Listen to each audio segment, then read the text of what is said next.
This is a CBS News Detroit update. Good morning, I'm Chris Ledeen. Here's a look at your top headlines on this Monday morning. There is a $2,500 reward to help find the person responsible for a dog having a large piece of plastic stuck around his neck.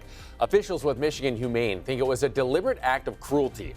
They worked with Dearborn Police to catch and treat the dog, which they named Carhartt. Anyone with information is asked to call police.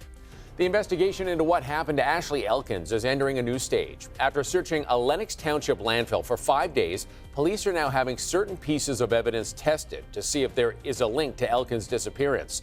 The 30-year-old mother of 2 from Warren went missing on January 2nd. President-elect Donald Trump officially takes office today. Trump is scheduled to be sworn in shortly after noon. The ceremony was moved indoors because of the dangerously cold weather. Those who plan to attend the outside service can watch from a local arena. Tight security measures will remain in place around the U.S. Capitol. And stick with CBS News Detroit for complete coverage of the second inauguration of Donald Trump. We will carry the event live, both on air and online at cbsdetroit.com. The special coverage begins this morning at 9. Among the first things Trump is expected to do as president is call for a 90-day extension to the TikTok ban. TikTok went dark Saturday night, but service was restored Sunday morning after the company says Trump provided assurances TikTok providers would not face penalties. Trump still supports the sale of the company and says the U.S. should have a 50% stake in ownership as part of a joint venture. For many, this is a day off from school and from work as the nation recognizes Martin Luther King Jr. Day. There are several local events planned. We have details of those on our website, cbsdetroit.com.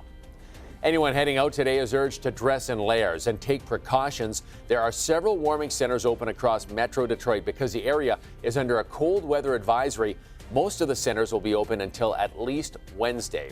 Now let's get a look at that next weather forecast. Troy, it is cold. Yeah, Chris, we do have a next weather alert day for today, tomorrow, and for Wednesday because we do have this cold weather advisory going through Wednesday at noon for every county across southeast Michigan. That means it will feel like between 15 to 20 degrees below zero for the next several mornings. So very cold air, only warming to a high temperature today of 10 degrees. We do have the chance for a couple of light snow showers, only adding up to about a ½ inch at the most for the next couple of days. And then the really cold air really comes in Tuesday morning and again Wednesday morning. Wednesday morning will likely be the coldest of the mornings as we have those wind chills. Again, those feels like temperatures at 20 below zero. Remember, it only takes 30 minutes to have frostbite on those your exposed skin if you're outside for any length of time. So there you go. There are the high temperatures for today, only going near 10 degrees in Detroit, 8 degrees for the high temperature in Pontiac, 9 in Lapeer. So the next 3 days